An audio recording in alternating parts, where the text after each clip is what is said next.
I'll be doing my persuasive speech. These are the people listening. Alright, set this up.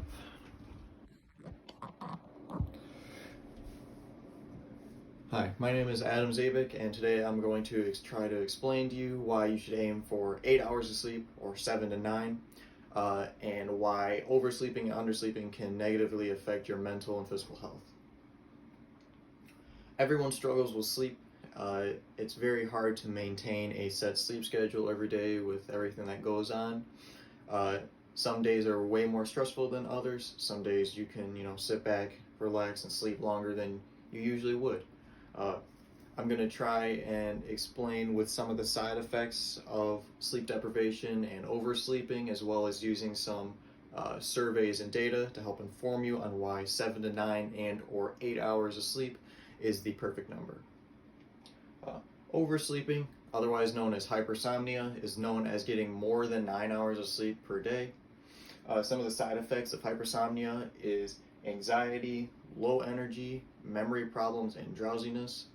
I have personal experience of oversleeping and feeling drowsy afterwards. I've slept 10 to 12 hours and I wake up and I'm still really exhausted for like the first few hours that I'm up, and even though I just slept for a really long time.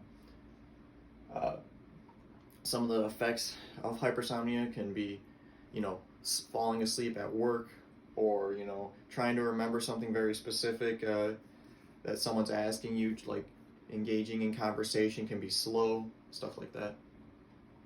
Sleep deprivation is known as insomnia, as well as getting less than 7 hours of sleep per day. I personally think that insomnia is way worse for you than hypersomnia, but to each their own.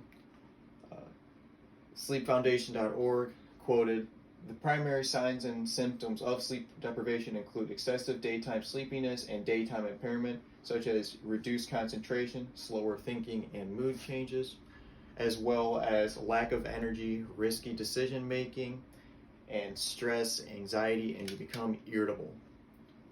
Risky decision making is probably the biggest one out of all of these, because if you don't get enough sleep, you're not in the right mindset when it comes to like a big day, such as like you're a business owner and you're releasing a new video to the public. You're recording that video, releasing a video game or a new engine or a new car, stuff like that. And if you're not in the right mindset, not everything is going to be tip top perfect like you want it to be.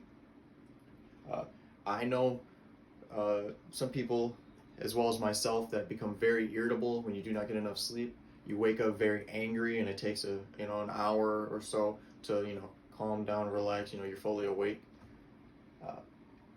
Some of the data and surveys that I come across, CDC.gov had a good example of asking, depending on which state you're in, do you get less than 7 hours of sleep each day? And you can see here on the entire East Coast, where it's in the darker region, 38 to 44% of people that did this survey said that they get less than 7 hours of sleep per day.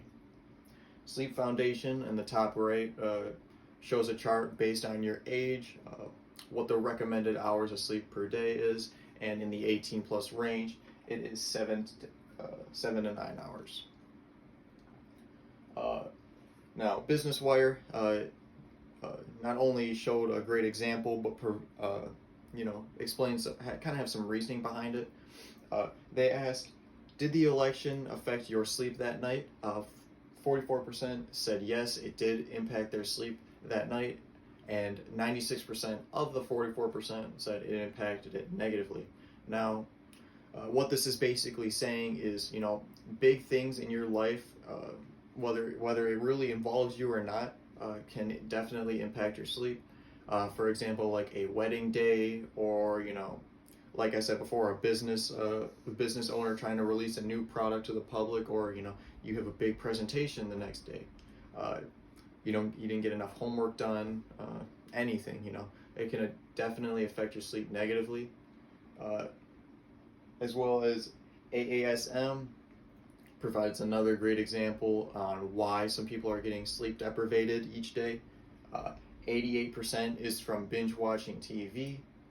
66% is from reading a book, 60% is from watching sports or sports videos, and 50% is from playing video games.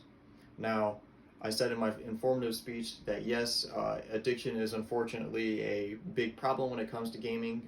It's hard to stop for some people once you get started, and sleep deprivation can be a big factor from being addicted to video games and wanting to play them all night. You're not going to get enough sleep for the next day. Be ready for the next day. Here are my sources, my 5 sources, and yeah, I hope you learned something today.